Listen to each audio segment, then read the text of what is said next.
மக்களின் அன்பு ஒருபோதும் முடிவுக்கு வராது. மகிந்தவின் முகப்புத்தக பதிவு.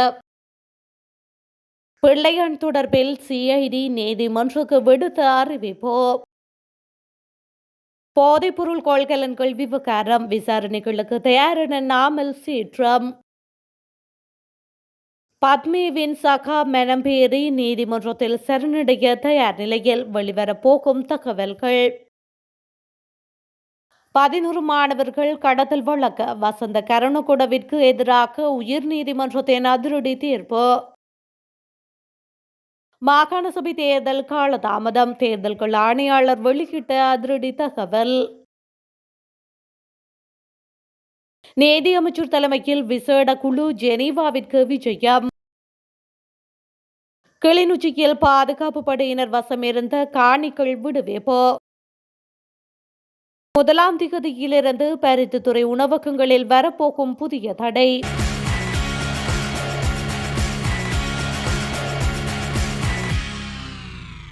மக்களுடன் உணர்வுகளால் பிணைக்கப்படாத அரசியல்வாதி ஒருபோதும் மக்கள் தலைவராக முடியாது என்று முன்னாள் ஜனாதிபதி மஹிந்த ராஜபக்ஷ தெரிவித்துள்ளார். தனது முகப்புத்தக கணக்கில் பதிவிட்டுள்ள பதிவிலேயே அவர் இதனை குறிப்பிட்டுள்ளார். ஜனாதிபதி பதவிக்காலம் முடிவுக்கு வந்தாலும் மக்களின் அன்பு ஒருபோதும் முடிவுக்கு வராது என்று அவர் அந்த பதிவில் தெரிவித்துள்ளார். எனது வாழ்க்கையின் பெரும்பகுதி மக்களிடையே கழிந்தது. இன்றும் அது அப்படியே உள்ளது. ஜனாதிபதி பதவிக்காலம் முடிவுக்கு வரலாம். ஆனால் மக்களின் அன்பு அந்த காலத்தை விட அதிகமாகும். அது ஒருபோதும் முடிவடையாது. மக்கள் மஹிந்த ராஜபக்ஷவுடன் ஆட்சியில் இருந்த போதும் இல்லாத போதும் உடன் நின்றனர் என்று அவர் பதிவில் கூறியுள்ளார். ஹார்டன் இல்லத்தில் தன்னை சந்தித்த மகா சங்கத்தினருக்கும் உடல் நலம் குறித்து விசாரித்த மக்களுக்கும் அரசியல்வாதிகளுக்கும் நிபுணர்களுக்கும் நன்றி தெரிவிப்பதாக அவர் மேலும் தெரிவித்துள்ளார். ஐஸ் போதைப் பொருள் கொள்கலன்கள் தொடர்பாக தமக்கு எதிராக எழுந்துள்ள குற்றச்சாட்டுகளை ஸ்ரீலங்கா பொதுஜன பெரமுனவின் தேசிய அமைப்பாளரும் நாடாளுமன்ற உறுப்பினருமான நாமல் ராஜபக்ஷ முற்றாக மறுப்பதாக கூறியுள்ளார். அத்துடன் குறித்த 2 கொள்கலன்களிலும் கண்டெய்னர்களில் ஐஸ் தயாரிக்க பயன்படுத்தப்படும் மூலப்பொருட்கள் இருந்ததாக கூறப்பட்டு அவை பாதுகாப்பு அதிகாரிகளால் கண்டறியப்பட்ட பின்னரும் துறைமுகத்தை விட்டு வெளியேறியதாக வந்துள்ள தகவல்கள் தொடர்பில் அவர் கண்டனம் வெளியிட்டுள்ளார்.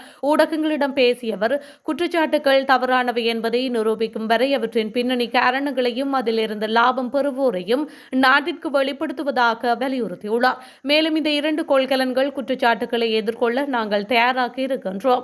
என்பிபி மற்றும் நல்லாட்சி அரசு ஆட்சிக்கு வந்த நாள் முதல் எங்களை குற்றம் சாட்டுவதை அவர்கள் செய்த வேலை. சிஐடி லஞ்ச ஒழிப்பு ஆணைக்குழு FCID நீதிமன்றம் என எங்களிடம் விசாரணைகள் நடந்துள்ளன. இதேபோல இந்த போதைப்பொருள் கொள்கலன் குற்றச்சாட்டுகளை எதிர்கொள்ளவும் தயாராக உள்ளோம் என்று நாமல் குறிப்பிட்டுள்ளார்.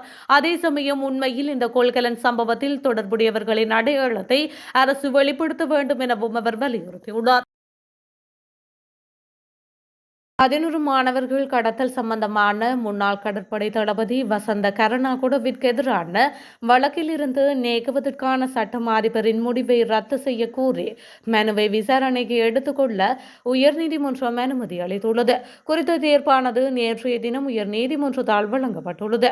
உயர்நீதிமன்ற நீதியரசர் அர்ஜுன் ஓபேசேகர மற்றும் சம்பத் விஜயரத்ன ஆகிய நீதியரசர் குழா முன்னிலையில் நேற்றைய தினம் இந்த வழக்கு விசாரணைக்கு எடுத்துக் கொள்ளப்பட்ட போது இந்த தீர்ப்பு வழங்கப்பட்டுள்ளது. குறித்த மனுவின் அடிப்படையில் சட்டத்தரணி புலஸ்தி ஹேவாமன் மற்றும் சட்டத்தரணி பிருந்தா சந்திரகேச முன்னிலையாகி தனது வாதத்தினை முன்வைத்த போது நீதியரசர் குழாம் இவ்வாதத்தின் தன்மையில் திருப்தியடைந்து இந்த வழக்கினை தொடர்ந்தும் கொண்டு செல்வதற்கான தீர்ப்பினை வழங்கியுள்ளது. குறித்த உயர்நீதிமன்ற முறையீட்டு மனுவில் முக்கிய பிரதிவாதிகளாக வசந்தகுமார் ஜெயதேவா, கருணாகுட மற்றும் சட்டம் அதிபர் உள்ளிட்ட பெயர் குறிப்பிடப்பட்டுள்ளன. மேலும் இந்த வழக்கு 2026 ஆண்டு ஜனவரி மாதம் 30ஆம் திகதிக்கு மேலதிக விசாரணைக்கு எடுத்துக் கொள்ளப்பட உள்ளமையும் குறிப்பிடத்தக்கது. நீதியமைச்சர் ஹர்ஷன நாணயக்கார, பிரதி அமைச்சர் முனீர் மௌலவி உட்பட அந்த அமைச்சின் அதிகாரிகள் கொண்ட விசேட குழு இந்த வாரம் ஜெனீவா செல்கின்றது.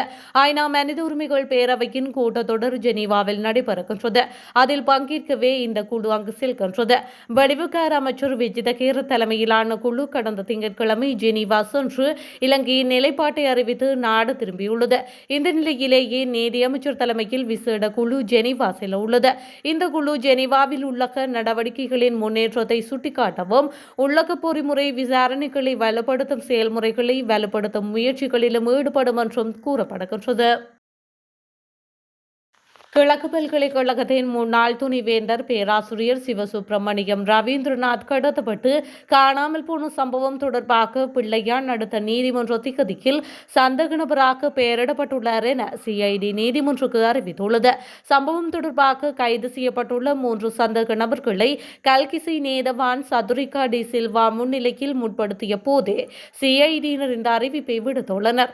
அத்துடன் நீதிமன்றில் முற்படுத்தப்பட்ட சந்தேக நபர்கள் இந்த சம்பவத்தில் தங்களுக்கு இந்த தொடர்பும் இல்லை என்று கூறி வாக்குமூலம் அளித்துள்ளனர். குற்றவியல் நடைமுறை சட்டத்தின் பிரிவு 127 கீழ் நீதவான் முன்னிலையில் இந்த வாக்குமூலம் அளிக்கப்பட்டுள்ளது. நீதிமன்றத்தில் முற்படுத்தப்பட்ட 3 சந்தேக நபர்களும் மட்டக்களப்பு மற்றும் வாழைச்சேனையை சேர்ந்தவர்கள் என தெரிவிக்கப்படுகின்றது. நடராசா நகுலேந்திரன் எனப்படும் சிம்பு, கதிர்காமர் தம்பி ஜெயகீசன் எனப்படும் ஜெயந்தன் மற்றும் நிமல் தேவசுகன் எனப்படும் ஜெயகாந்தன் ஆகிய 3 சந்தேக நபர்களே இவ்வாறு நீதிமன்றில் முற்படுத்தப்பட்டுள்ளனர். அதன்போது சந்தேக நபர்களான மூவரும் இந்த வாக்குமூலங்களை சுதந்திரமாகவும் எவ்விதமான அழுத்தமும் இல்லாமல் வழங்குவதற்காக தங்கள் சட்டத்தரணி அசோக வீரசூரிய மூலம் நீதவானிடம் தெரிவித்துள்ளனர். இதன்படி சட்டத்தரணி வீரசூரியவின் கோரிக்கைகளை பரிசீலித்த பின்னர் வாக்குமூலங்களை பதிவு செய்ய நீதவான் முடிவு செய்துள்ளமையும் குறிப்பிடத்தக்கது. விகிதாசார முறையாக தீர்மானம் கொண்டுவரப்பட்டு நிறைவேற்றப்பட்டமைக்கு தேர்தல் காலம் தாழ்த்தி செல்ல காரணம் என தேர்தல்கள் ஆணையாளர் நாயகம் சமன் ஸ்ரீ ரத்நாயக்க தெரிவித்துள்ளார். நேற்றைய தினம் யாழ் மாவட்ட ஊடகவியலாளர்களுடன் யாழ்ப்பாணத்தில் அமைந்துள்ள தேர்தல்கள் அலுவலகத்தில் சமன் ஸ்ரீ ரத்நாயக்க சந்திப்பு ஒன்றை மேற்கொண்டிருந்தார். இதன்போது கருத்து தெரிவித்த அவர், இந்த சட்ட வரைமுறையால் எல்லை நிர்ணய வரையறைகள் சீர்திருத்தம் குறித்த பிரச்சினை இருக்கின்றது. இது தீர்க்கப்பட்டால் உடனடியாக தேர்தல் நடைபெறும். அதற்கு திணைக்களம் தயாராக இருக்கின்றது.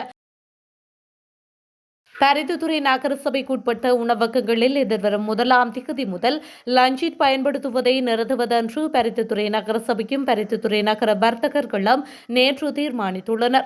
பருத்தித்துறை நகரசபை மண்டபத்தில் நகரசபை தவிசாளர் வின்சென்ட் டி போல் டக்ளஸ் போல் தலைமையில் நகர வர்த்தகர்களுடன் இடம்பெற்ற கூட்டத்திலேயே இந்த தீர்மானம் எடுக்கப்பட்டுள்ளது.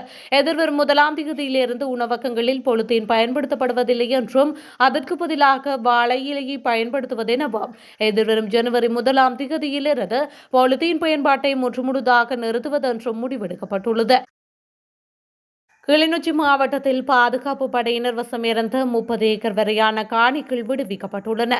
கடந்த 2009ஆம் ஆண்டு முதல் பாதுகாப்பு படையினர் வசம் இருந்த தனியார் மற்றும் அரசு காணிகள் கட்டம் கட்டமாக விடுவிக்கப்பட்டு வந்துள்ளன. அதன் தொடர்ச்சியாக கிளிநொச்சி மாவட்டத்தின் பூனகிரி பிரதேச செயலாளர் பிரிவின் கீழ் உள்ள பொன்னாவளி கிராம அலுவலர் பிரிவில் உள்ள 7 ஏக்கர் காணி கடந்த 7/9/2025 அன்று விடுவிக்கப்பட்டு பிரதேச செயலாளரிடம் கையளிக்கப்பட்டுள்ளது.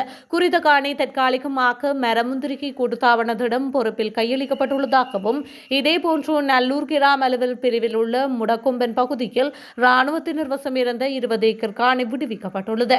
அத்துடன் பச்சிலிப்பள்ளி பிரதேச செயலாளர் பிரிவின் கீழ் உள்ள இயக்கச்சி பகுதியில் இராணுவத்தினர் வசம் இருந்த தனியாருக்கு சொந்தமான 8 பேரின் காணியும் விடுவிக்கப்பட்டுள்ளதாக மாவட்ட அரசு அதிபர் சுப்பிரமணியம் முரளிதரன் தெரிவித்துள்ளார்.